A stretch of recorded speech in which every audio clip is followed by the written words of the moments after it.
yung mga di nyo nalalaman, yun lang po.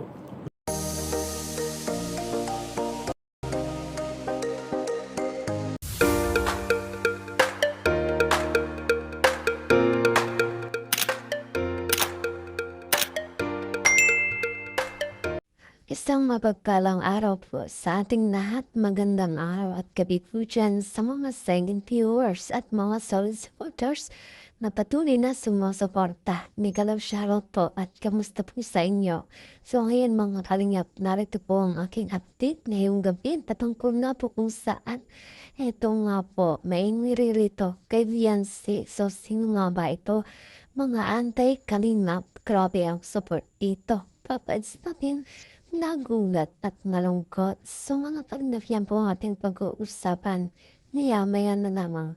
Pero bago po yan ay lagi kong paalala sa inyo, bago po tayo magbigay ng ating mga comment at opinion, itapusin po muna natin ang kabuuan ng video. Nang sa tanong ay akma po ang ating i-comment. So mga kalingap, lagi ko rin hiling sa inyo. Patuloy po natin suportahan ang mag-ama na matubang. Napakaganda nga po yung binibigyan lang saya at tulong sa ating mga kababayan. Ipatuloy po natin suportahan.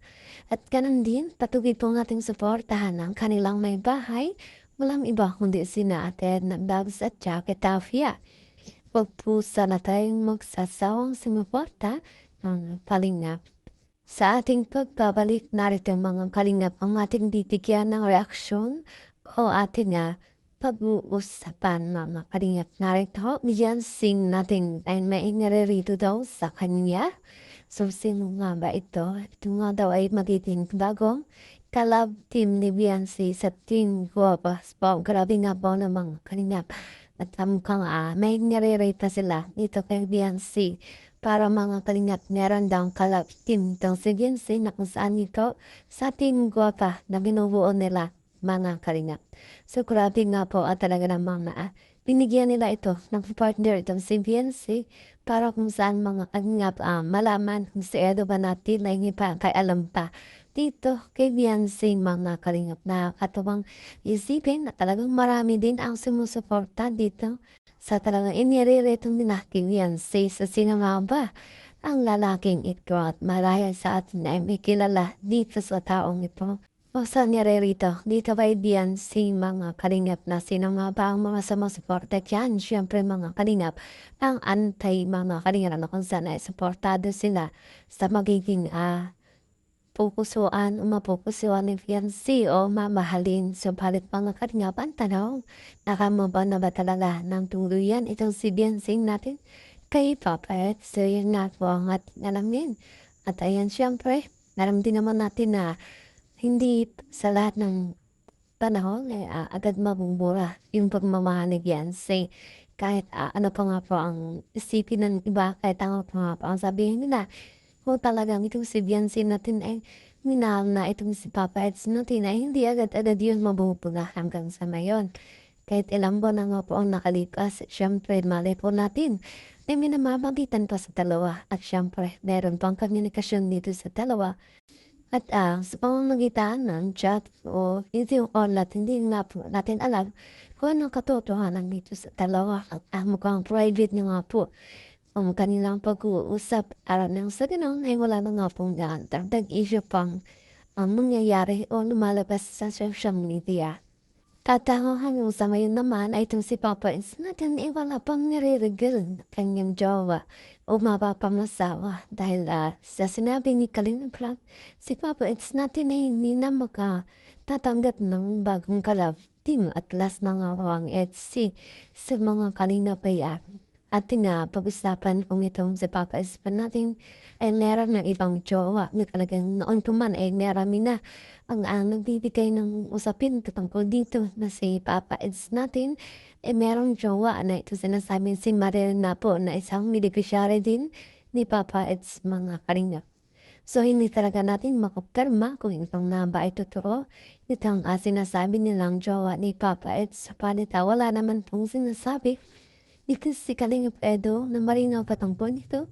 Ito nga ba jowa niya si Mariel na kung saan mga kalingap ay hanggang ngayon ay pinagsiseriusan pa rin ni fiancé na ating napanood sa live ni Nancy na itong si Papa is nga raw ay meron ng si Emma. So yun nga po ay tinutukoy niya rito itong si Mariel mga karingap. At talagang nakakatuwa pa rin mga patngap dahil marami pa rin ako maasa at humihiling na sa maibalik itong si Ed at si Biancy sa lapti masakiin dahil sa palit mga karingap ay malabo naman nang mangyari yung kanilang hinihiling dahil ito nga po si Biancy natin talaga hindi nabibitawan na sinasabi ni Mang Iking o ni Dr. Lap na talagang pinagmamalaki ni Mang Iking na talagang sa kanya lamang daw ito ang Biancy. So bakit nga ba mga kalingap? Para ano nga ba mga kalingap para nang sila ay magkaroon ng kita para nang siya ay hindi mawalan ng tatabnin sa kanyang YouTube channel. Ang sa ganun ay magkaroon ng maraming sponsor, mga kalingap nitong si Mang Iking. At sinasabi nga ng iba na si Beyonce ginagamit lamang ni Mang Iking para sa sponsor na po mga kalingap. Pero kahit ganun pa man, ay wala na nga po tayong magagawa dyan na hindi natin pwedeng papagman kung ano nga ba ang kanilang ginagawa at itong si Beyonce natin nakikita naman natin na masaya sa kanyang pagbablog, sa kanyang pagla-live, sa kanyang YouTube channel at kahit nga po anong pangbabash. Ang kanyang natatanggap ay talagang isip na lang sa kanya at dahil gustong-gusto niya rin naman na siya ay pinapasok ng mga bashers. Parang naman ang sa ganun o sinasabi nga po more bashers, more blessings mga kalingap. So yun nga po talaga ng mga nakakabilib itong si Biancy kahit na talagang marami ang galit sa kanya dahil nga po rin sa kanyang ginawang hindi pagtanong ng utang na loob at laban dito sa kalingap at talagang sa ginawa niyong pagkapatid po, yun nga po hindi na mabura sa isipan at mga taong nagmamahal sa kanya dati na sumasuporta na ngayon nga po mga kalingap galit na galit na sa kanya at may mga ilang sponsor na nawala sa kanya mga kalingap. Nasabi niya mas gusto niyang makasama ang kanyang pamilya kaysa nga raw po basta siya hindi na siya nare-respeto.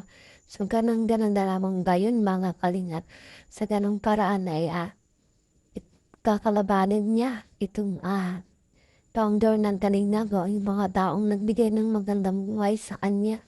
So siyempre mga kalingap kung wala namang kasalanan ang Kalingap sa kanya at kung tinutukoy niya lamang ito si Papa Ed, so bakit ni pa nga po tinamay at itong Kalingap pa ang kanyang pinatulpo mga kalingap sa ganong itong si Papa Ed nga po ang may kasalanan sa kanya. At yan nga po making update ngayong araw. Maraming salamat po.